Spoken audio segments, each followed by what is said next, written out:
रौद्र प्रताप पुरंदर क्षत्रिय कुलावतंस राजाधिराज योगीराज श्रीमंत योगी श्री श्री श्री छत्रपती शिवाजी महाराज की जय भवानी हर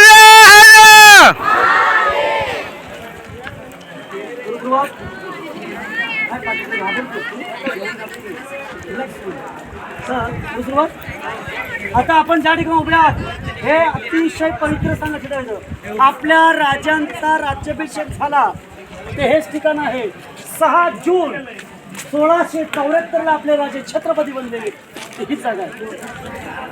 समोरचे मेघडंबरी म्हणजे सिंहासन जे पाहायला मिळतात हे पंचधातूपासून केलेले मेघडंबरी 1985 ला आपल्या भारताचे 7वे राष्ट्रपती डॉक्टर त्यांच्या हस्ते सिंहासन. आपली मूर्ती जी आहे ती मूर्ती 2009 ला आपल्या राजांची आजही 13वी पिढी चालू आहे.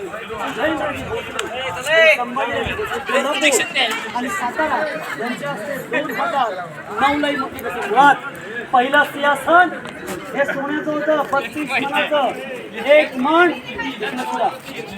एक मण म्हणजे 40 किलो असं 1280 किलोचं सिंहासन होतं. आज ते पाहायला मिळत नाही कारण की इथून इंग्रज घेऊन या नगरखान्यापासून त्या सिंहासनापर्यंत 215 फूट अंतर आहे. आणि ह्या 215 फूट अंतरामध्ये कोणत्या कोणामध्ये कोणी कुजबूज जर केली तरी स्पष्टपणे महाराजांच्या कानावरती आवाज यायचा. त्यांच्या आणखी आजही शांतता असेल. हळू आवाज बोललं तो कागद जरी खाल्ला तरी स्वच्छ आवाज आजही आणि तुम्ही सगळ्यांनी राज्याभिषेकाचं पोस्टर पाहिलं करायचं. आपल्या भिंतीवर घरच्या भिंतीवर असेल राजे सिंहासनावरती बसते. समोर प्रजा आहे. एक साईडला मंत्री एक साईडला राणा आणि एक माणूस तिथेच आपल्या राजांची टोपी करून तो आहे इंग्रज. त्याचं नाव आहे हेनरी ऑक्झेंडर. हा इंग्रज ज्या पिरियडला रायगडावर आपल्या राजांच्या राज्याच्या रायगडावर येतो त्याला सुद्धा पायी जेवढा येतो त्यावर रोपे होतं का. आल्यानंतर त्याला 6 तास आल्यानंतर महाराजांनी प्रत्येकाच्या स्वागतासाठी या गेटच्या बाहेर 2 हत्ती आणि 2 घोडे सजून गेले होते. आणि ज्या पिढीला इंग्रज 2 हत्तीने जो घोडे पाहतो त्याला मोठा प्रश्न पडलाय. तो काय म्हणतोय मी 2 पायाचा माणूस सकाळपासून संध्याकाळपर्यंत रायगड गेला तर माझी एवढी दमछाक झाली. शिवाजी राजाने रायगडावरती कसे त्याला आपल्या महाराजांनी काय केलं होतं. लहानपणी त्यांचं पालन पोषण केलं आणि मग राज्याभिषेक वापरले. म्हणजे आपण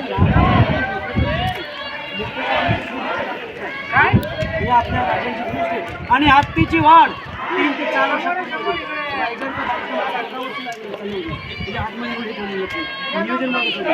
हा गेट जो आहे या गेटला इतिहासामध्ये नगरखाना म्हणतात.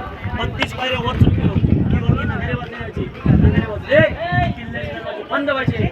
आजही रिव्हर्स पद्धतीप्रमाणे इथे नगरे वाचतात आणि किल्ल्याचा तो मेन गेट तुम्ही आलात ना तो संध्याकाळी 7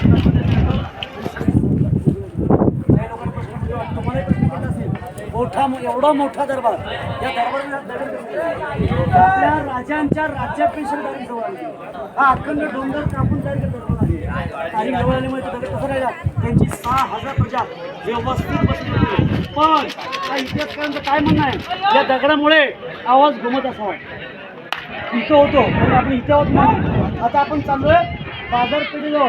बोला पुन्हा शिवाजी महाराज परतीचा मार्ग